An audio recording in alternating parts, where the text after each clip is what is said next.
Good morning, everyone. I am Lynn Sahoric, and I work with Elder Care and Liturgy here at St. Mary Winneconne in Amarillo. I am a certified spiritual companion, and I have been in ministry as a spiritual companion since 2017. And with the support and approval of Deacon Paul, I would like to offer this opportunity to St. Mary parishioners beginning this coming Lent. Spiritual companionship, which also can be called spiritual direction, is a process in which two individuals, a directee and a director, journey together to discern the movement and call of God in the directee's everyday life. Today I have invited two women to share with us how spiritual companionship has been beneficial to their lives. Pam and Pat are from Oshkosh, and yes, they are twins. Both have been in spiritual direction for several years, each with a different director. So Pam and Pat will have different insights to offer to you. And Pam and Pat, thank you for coming here today to share thoughts with us on spiritual direction and to share your journey of faith with us. Could you please share with our people what made you seek out spiritual companionship, and if there was anything at all that created anxiety or nervousness for you when you were thinking about beginning this process? I'll go first.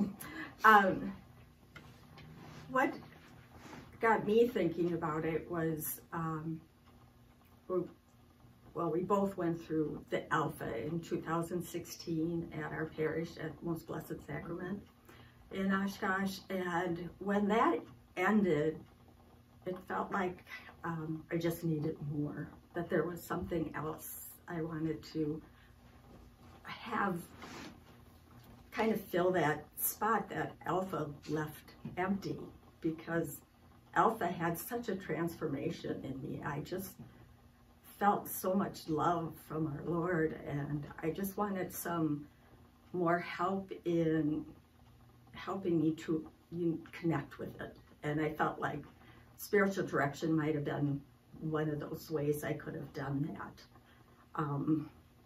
Yeah, I agree with the Alpha. It just made you want to do more, and I wanted to be more like a person who leads, and so I was starting a new journey with Alpha, and so I started thinking like her, how do you do this? And we had a few friends who had spiritual directors, and we thought, oh, that might be a good idea. So she and I both talked about how we would go about doing that, because we knew we should not have the same person, because it just wouldn't have been comfortable. So because we are twins and we are identical, in case that doesn't look like we are, so we think a lot alike, and we behave a lot alike, and we have a lot of the same interests, but we also felt like this journey was something we didn't want to take together. So we really wanted to separate ourselves from that. As far as having any anxiousness about seeking it out, I don't think I was ever nervous about the idea of seeking one. I wasn't sure what it was going to be like once I entered into having a spiritual director, but I just felt like this was where the Lord was calling me. So whatever was going to happen once we met and started talking and starting our journey together, I wasn't nervous or apprehensive about it.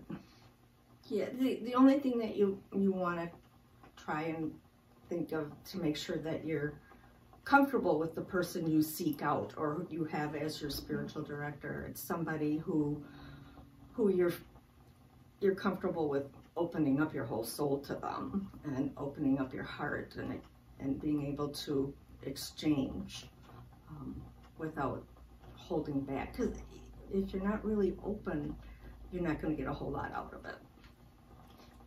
What were you expecting a spiritual direction session would be like compared to what you experienced? I know when the first time I went, I was thinking, well, what's going to happen when I walk in this room and we sit down together? is she going to ask me questions, or do I just tell her about myself a little bit, or what's going to happen?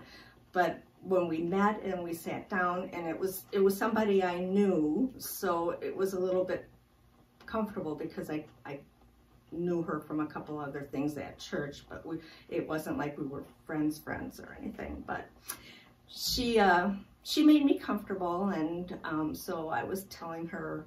She just asked what was I looking for to get out of this journey, and what was I hoping to get out of it, what led me to it, and so I explained those kind of things to her. Before I know it, I'm telling her concerns and like kind of, where am I being called? Do I have a calling right now, or is this it right now? Or will I get a calling while I'm visiting with her or sharing my life with her? Because I know when I met with her, I was going through some really troubled things in my mind as far as hurts and things like that. And so, you know, I didn't think, she helped me work through some of that. And so I didn't think that I was going to be called to anything other than what I was already doing, like Eucharistic ministers and sacristan, and was that all there was. But through talking with her and stuff, you kind of get to have a little more confidence in yourself, and you learn that God loves you no matter what your brokenness is. He loves you. So, and when I entered, I wasn't sure either the same thing. When I sit down, do I wait for her to ask me all kinds of questions or stuff, or do I just start pouring myself out to this person, or exactly how was it going to go? But I too, as soon as I sat down, and she also is somebody I know, and I think that we've just really clicked. Our meetings together have just been the most amazing journey for me. She's helped me deal with various health issues and also some of the brokenness I've had. But we've also had lots of fun.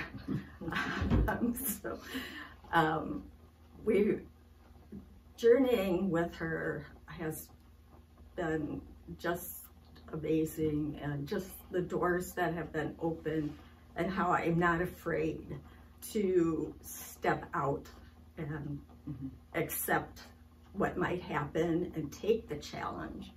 Not only the challenges she gives me all the time, but the challenges that I know I'm getting from the Lord.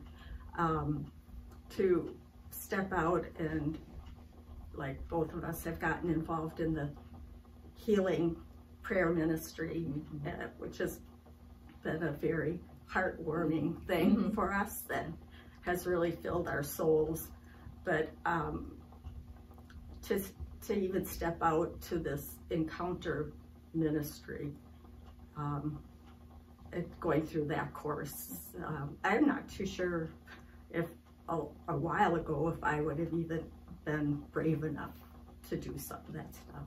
But going through a spiritual direction and being led, and the director, she just listens, and as soon as you stop talking, she starts saying, I heard you say, and then we start talking about something specific I said. But so she's just always there, letting you know all these wonderful things that are going on with you, and reminding you about your God winks and to be aware of them. And so I think it's been a very wonderful experience. Thank you. And you pretty much answered my third question, but I'll still ask it, because entering into this process is a commitment. And you know, you have committed yourselves to at least 1 hour a week 1 hour a month that you were meeting with your spiritual companion. But there's a lot of work you're doing on your own outside of that time.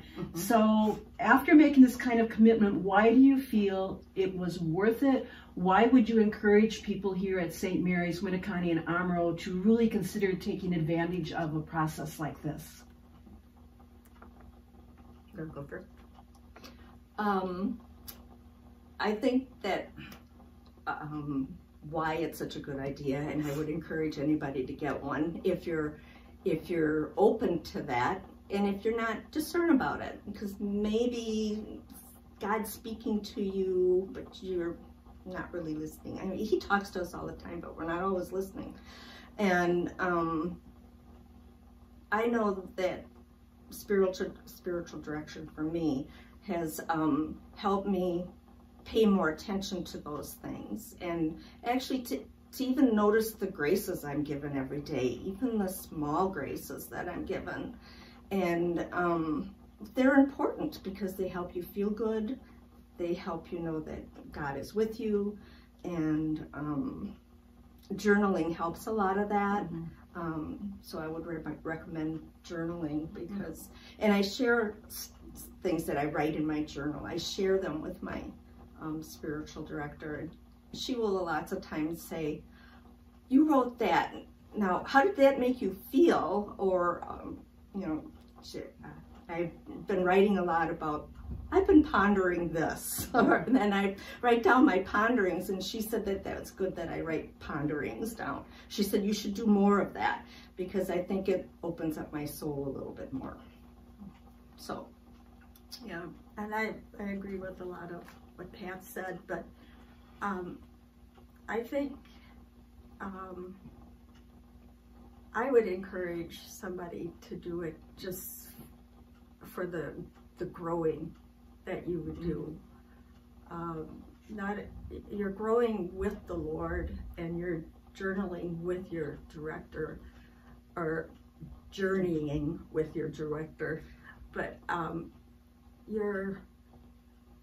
the growing inside that you feel, and just my soul is getting so filled by having somebody that I can really talk about a lot of the feelings, and sometimes there's concerns, but I find a lot of joy in it as well. There's just,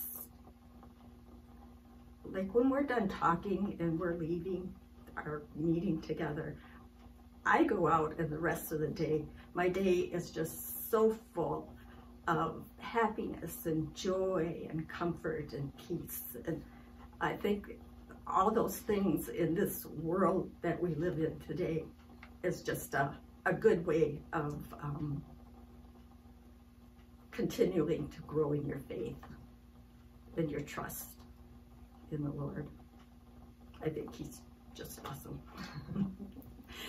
So, thank you both ladies. And I should mention at this time that I also have been with a spiritual director for many, many years, and I highly recommend it to anyone, because what it's helped me do is appreciate that God truly has called me to be someone who's holy, and not the kind of holy that we imagine when we're walking around with our hands folded 24/7, but just that we're learning to constantly live our life knowing we are in the presence of God.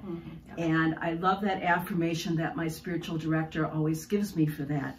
So thank you, ladies, for sharing that. And I hope that after listening to Pat and Pam's story that you really would consider spiritual companionship as something that you might want to explore and try. And we are actually filming this today in the room that will be used for spiritual companionship. I'm here at St. Mary's in Omro, and this is the room that will service our parishioners at both Omro and Winneconne. And the room has undergone just a wonderful transformation due to a lot of dedicated volunteers and people who are very good at thrifting. So at some point, you'll want to just see the beauty of this room. We've tried to provide a space for people where you will feel safe, where you will feel holy, where you will feel comfortable and relaxed and feel blessed. So this whole month, continue to watch for more information. You're going to hear us speaking in church. You're going to see displays. There's going to be bulletin inserts, all giving you more information on the process and how you can become involved in the process. And so if you have any questions, you can also call me at either of the St. Mary locations. If I'm not at one, they will find me and give me the message at the other, and I can answer any questions you might have. And I want to thank you for taking time to be with us today, to listen to our stories, and may God bless each and every one of us as we are companions on the journey. Have a good and blessed day.